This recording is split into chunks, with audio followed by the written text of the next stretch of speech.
Falamos ao vivo aqui de Brumadinho e nessa manhã aqui movimentada. Agora aconteceram duas coletivas de imprensa. O primeiro a falar foi o Sérgio Leite, que é porta-voz da Comissão da Vale para Assuntos Rápidos. Ele deu esclarecimentos sobre como vai funcionar o que eles estão chamando de doação para as famílias das vítimas. Todo mundo que perdeu alguém nesse acidente ou que está com algum parente desaparecido, segundo a Vale, vai receber em até 3 dias, a partir de amanhã, R$100 mil. R$100 mil por pessoa desaparecida ou morta. 2 postos serão montados na cidade a partir de amanhã, das 14 às 18 horas. Daqui a pouco, depois a gente pode disponibilizar nos nossos sites os locais exatos desses postos. Aqui atrás está rolando agora uma coletiva do pessoal da Comitê das Bacias Hidrográficas, absolutamente consternados e dizendo que eles estão tomando todas as providências necessárias para que não haja ainda aquilo que aconteceu em Mariana, para que providências rápidas sejam tomadas e que esse desastre não tenha ainda consequências tão prolongadas como houve 3 anos atrás. E aqui ao meu lado, uma das figuras emblemáticas de tudo isso que está acontecendo em Brumadinho, que é o Tenente Pedro Ayrara. Tenente, chama a nossa atenção, não tem como não chamar, a sua disponibilidade, a sua calma, o seu jeito de ser aqui diante de toda essa tragédia. Como você faz para ser desse jeito?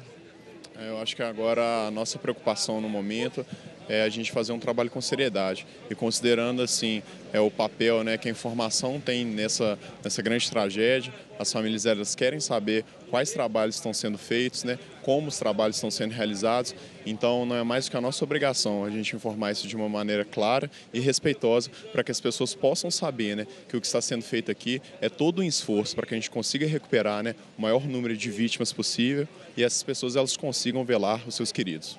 Na última vez que nós conversamos, o senhor me disse que estava sem dormir já fazia bastante tempo. E agora? Qual foi a última vez que o senhor conseguiu descansar? A rotina de sono ela continua bastante restrita, porque a gente tem que ficar acompanhando as operações e checando uma série de informações. A gente, infelizmente, está com muitas informações falsas. Então, a rotina de sono, que descanso não só minha, mas também dos bombeiros que estão em campo, tem sido aí próxima de 3 a 4 horas de sono no máximo.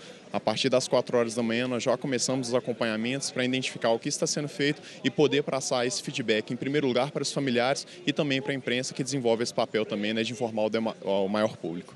A gente fica acompanhando hoje na pousada onde eu estou hospedada, de manhã cedo, eu vi alguns bombeiros também tomando café da manhã, pensando um pouco nas roupas que já estão sujas, pensando nas horas de sono, pensando na folga, eles estavam conversando, eu escutei.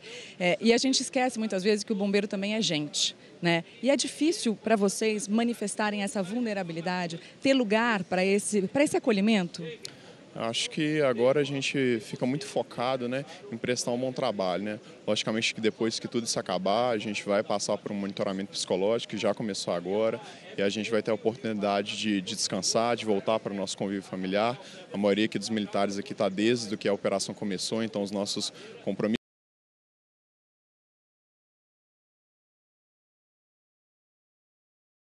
o trabalho de bombeiro ele exige esse tipo de sacrifício, de abnegação, e a gente faz isso com muita vontade de ajudar o próximo. Então, assim, todos os militares nossos eles já são preparados para isso e tudo que a gente puder ajudar e diminuir o sofrimento dos outros, a gente fica minimamente satisfeito em meio a toda essa tragédia. E a gente queria muito parabenizar.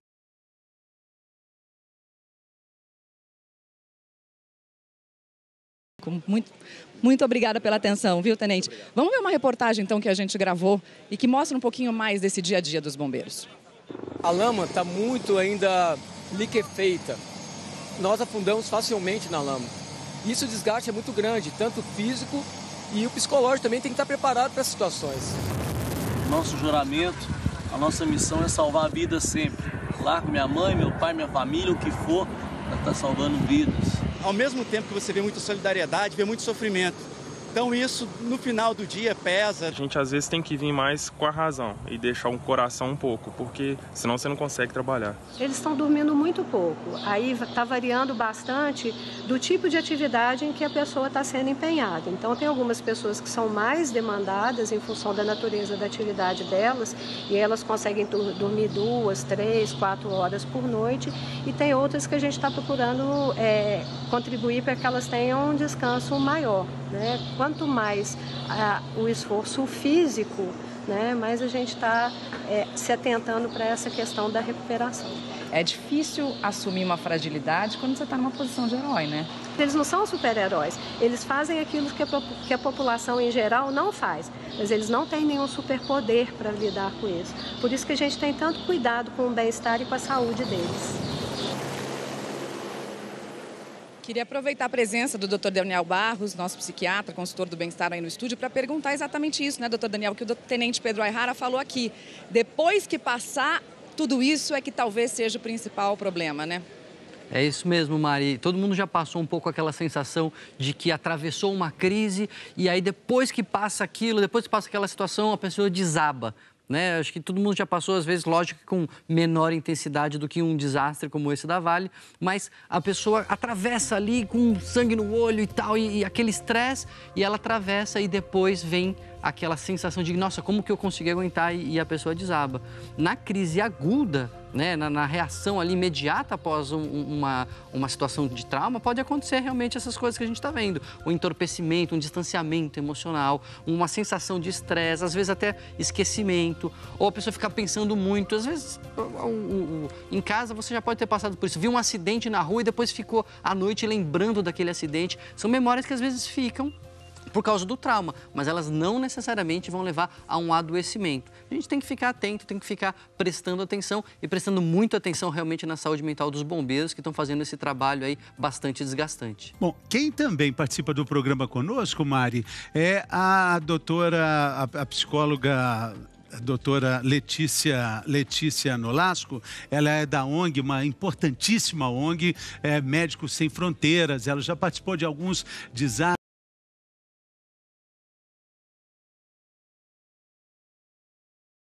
Haiti, na Boate Kiss, o que aconteceu também na Serra, na região serrana do Rio de Janeiro. A gente vê essas imagens dos bombeiros, a psicóloga do Bombeiro de Minas Gerais disse, eles não são super-heróis, mas a gente vê essas imagens, não tem como imaginá-los como super-heróis. Esses bombeiros de Minas Gerais merecem todo o nosso apoio, toda a nossa consideração, não é, doutora?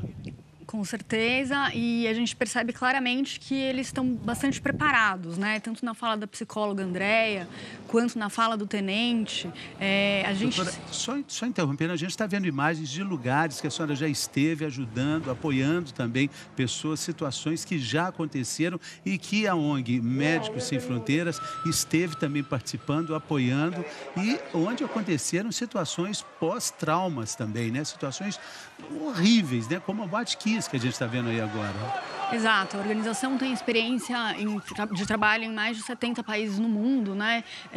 Além da frente de desastres, a gente também trabalha em situações de guerra, projetos voltados para a desnutrição, grandes epidemias, como ebola, por exemplo.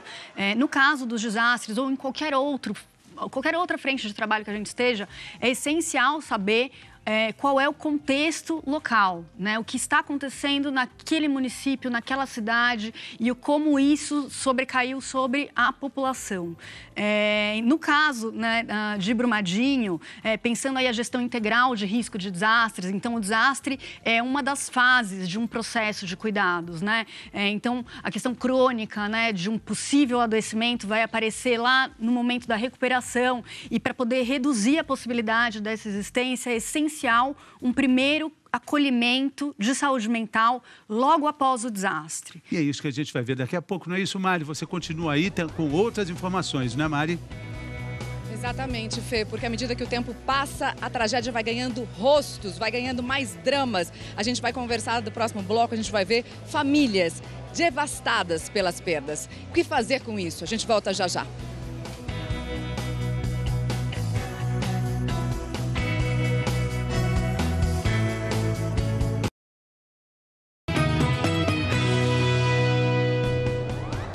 Voltamos a falar ao vivo aqui de Brumadinho. Vamos atualizar o número de mortos e de desaparecidos. São 84 mortos, desses 67 já foram identificados e 276 pessoas continuam desaparecidas. Uma destas pessoas desaparecidas é a Camila, sobrinha da dona Sônia. Eu encontrei com a dona Sônia ontem, desolada, vocês estão vendo fotos aí no estúdio.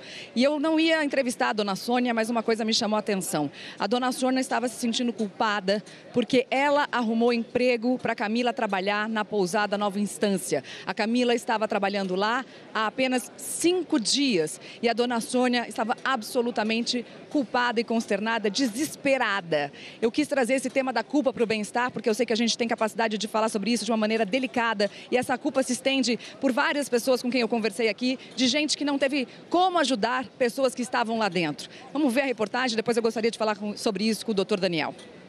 Faz 5 dias desde o rompimento da barragem que dona Sônia vem aqui. Esse é o lugar onde a sobrinha de 16 anos desapareceu. Eu venho aqui com a esperança de ver ela com a mão pra cima, assim, tia, me ajuda para me tirar ela de lá, mas eu já vim aqui um tanto de vez, mas eu não vejo nada. Ela trabalhava na pousada Nova Instância, que foi totalmente arrastada pela lama. Ela estava junto com a filha da dona Sônia e outro sobrinho, que conseguiram escapar. E como ela tá? Ela tá abalada, só fica dormindo, quando acorda fica chorando e falando que não pude ajudar ela, mãe. Eu não pude fazer nada por ela, mãe. O que vai ser de mim, mãe? Essa menina é minha vida, gente. Eu não consigo imaginar minha vida sem ela, nunca imaginei. Também desapareceram na mesma pousada os filhos da Helena, Camila e Luiz. Eles estavam hospedados junto com o pai, a madrasta e a mulher do Luiz, grávida de 5 meses. Meu filho ia ser pai. Primeiro neto? Primeiro neto, Lorenzo. A minha casa tá cheia de presente de neném. Acabou a minha vida. Acabou o sentido da minha vida. Você tem mais filhos? Não, só eles 3. Helena teve que vir até Belo Horizonte, que fica a mais de 1 hora de carro. Isso porque é aqui a coleta de material genético, que vai ajudar na identificação dos corpos dos 2 filhos. Eu vou para São Paulo, vou entrar, minha filha morava lá sozinha, vou entrar na casa dela e vou falar o quê? Vou fazer o quê? Com as coisas delas todas lá. Ela não vai voltar. A angústia de quem não tem notícias dos desaparecidos aumenta a cada dia. A gente tem o direito de recolher informações, né, de saber de tudo que está acontecendo, porque a gente não está sabendo. O irmão do Jaime estava trabalhando quando foi atingido pela lama e também não foi localizado. Dói, cara, dói. Dói você perder um cara forte, Igual o senhor? Não, eu tinha saúde. Eu tô de roubar, cara, A senhora tá conseguindo dormir? Tá conseguindo comer? Não, desde sexta-feira que eu não consigo comer nada, só tomo leite e água. Não tá descendo nada. Várias camadas desse luto, né? Olha, o filho da Helena, o Luiz, foi identificado e será cremado ainda hoje. Doutor Daniel, o que fazer com tudo isso? Esse é o desafio, né, Maria? Esse acho que é o grande desespero das pessoas buscando informação, essa angústia. A angústia é aquela sensação de que você não sabe mais o que fazer. A pessoa fica aflita porque ela quer fazer alguma coisa e não consegue. E aí depois isso se transforma num luto, quando ela descobre que não tem mais o que fazer. E às vezes essa passagem para o luto é importante. Por isso que o sujeito, quando identifica ali o corpo, etc., dá uma certa sensação de alívio. Agora, a culpa, ela é um fenômeno que acontece em tragédias, em acidentes, em várias coisas que a gente chama de a culpa do sobrevivente. Porque todo mundo foi e eu fiquei. Por que eu fiquei? Eu devia ter ido junto, eu errei. Mas a gente tem que pensar que isso é retroativo. A gente está num país com crise econômica, você tem a oportunidade de dar um emprego para alguém. Você não vai dar porque você imagina que ali vai acontecer um acidente? Não vai. Né? Então, acho que a gente não pode fazer essa análise do passado. A gente tem que fazer a análise que eu fiz o melhor com a informação que eu tinha na época. Doutor Daniel, aquela mãe chegando e dizendo, eu vou chegar em São Paulo e vou ver aquela casa sem meus filhos. Aquela mãe, certamente, ela diria, eu queria trocar de lugar com meus filhos. Por que eles e não eu? É comum esse sentimento também, doutora? Claro, é muito comum e a maneira possível de lidar com isso, né? Cada caso vai ser singular, né? Então, pensando nessa mãe, né? Tentar apoiá-la na busca da rede social dela, né? Uma rede informal de solidariedade que possa estar junto com ela durante esse processo, né? Que ajude a identificar quais são as ferramentas internas que ela tem, né? Para lidar com essa situação. Sim. Olha, gente, daqui a pouco a gente vai falar sobre um outro assunto. Será que os calmantes estão usados nesse momento? Será que eles ajudam mesmo nessa hora? E quando é preciso tomar o antidepressivo? Vamos falar sobre isso daqui a pouco, depois do intervalo.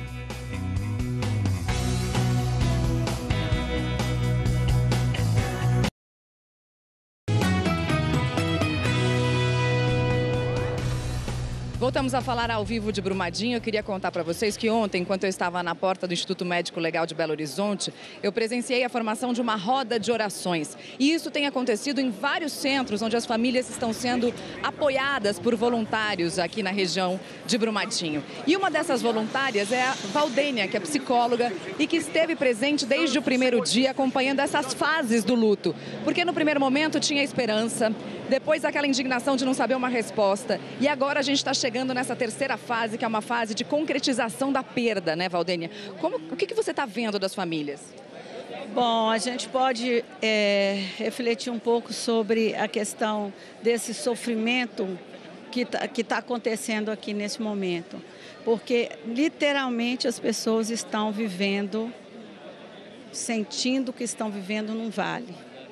Não um vale de águas doces, mas um vale de águas amargas.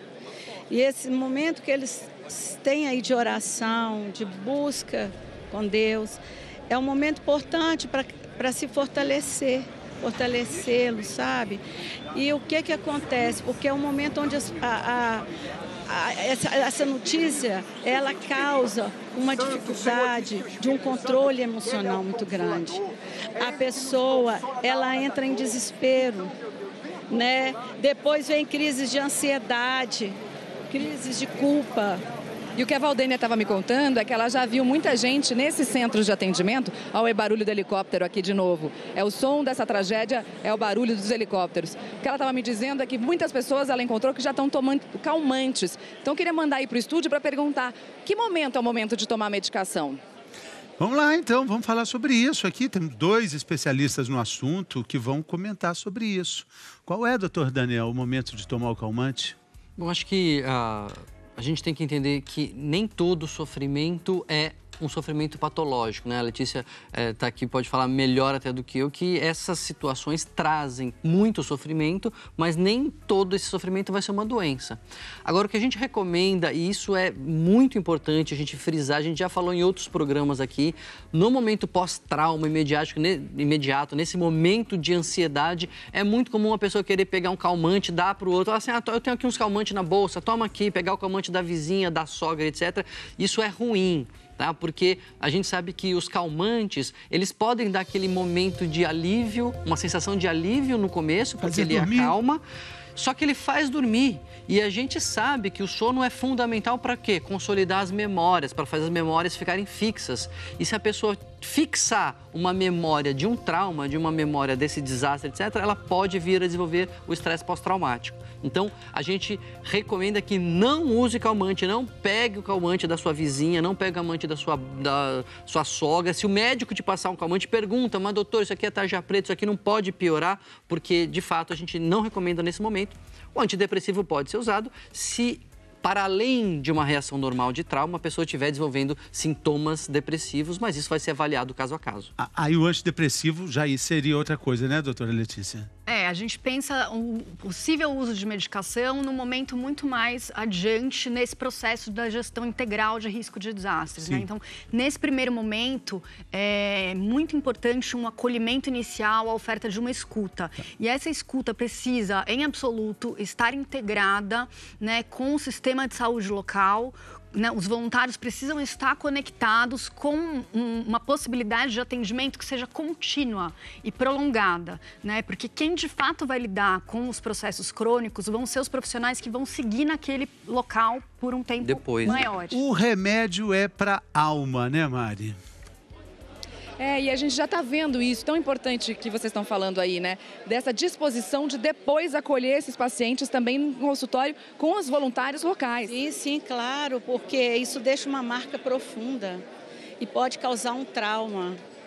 E ele precisa ser tratado, porque um trauma não tratado pode causar uma doença psíquica.